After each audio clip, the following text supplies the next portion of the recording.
یہ معرکہ آفتاب کی پہلی شعاع کے ساتھ شروع ہوا تھا اور سپہر کے قریب بدر کے 2000 سپاہی عیسائی فوج کے زخمیوں اور قیدیوں کے لباس پہن کر اور انہی کے گھوڑوں پر سوار ہو کر ایک بڑی مہم کے لیے تیار ہو چکے تھے۔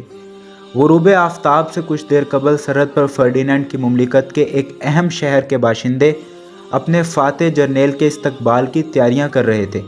جب شفق کی سرخی پر شام کی سیاہی غالب آ رہی تھی، دروازے کے برج سے ایک سپاہی نے بلند آواز میں کہا، وہ آ گئے، کاؤنٹ سینٹ یاگو زندہ باد۔ چاروں طرف یہ صدائیں بلند ہوئیں، گرجوں کی گھنٹیاں بجنے لگیں، عورتیں اور مرد ہزاروں کی تعداد میں شہر کے دروازے سے باہر جمع ہو گئے۔ شہر کا بشپ ان کے درمیان پھولوں کے ہار لیے کھڑا تھا۔ جوں جوں گھوڑوں کے ٹاپوں کی آواز قریب آ رہی تھی، خوشی کے نعرے بلند کرنے والوں کا جوش و خروش بڑھ رہا تھا۔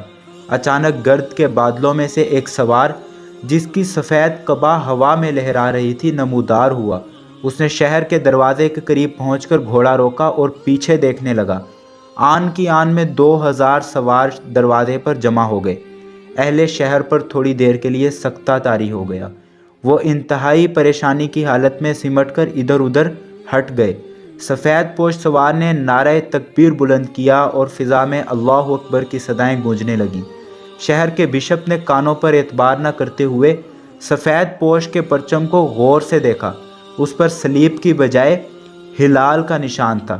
اس کے کانپتے ہوئے ہاتھوں سے پھولوں کا ہار گر گیا۔ سننے والے اللہ اکبر کے نعرے سن رہے تھے، دیکھنے والے حملہ آوروں کے رہنما کے ہاتھ میں ہلال پرچم لہراتا ہوا دیکھ رہے تھے، لیکن بیشتر اس کے کہ وہ اپنی آنکھوں اور اپنے کانوں پر اعتبار کر کے حرکت میں آتے۔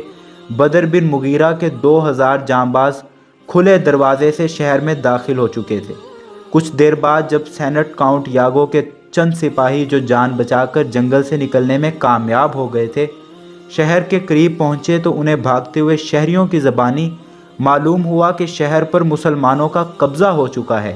آدھی رات سے قبل بدر بن مغیرہ مال غنیمت میں سونے چاندی کے علاوہ سامان رسد اور مویشیوں کی خاصی تعداد حاصل کر کے شہر سے نکل چکا تھا۔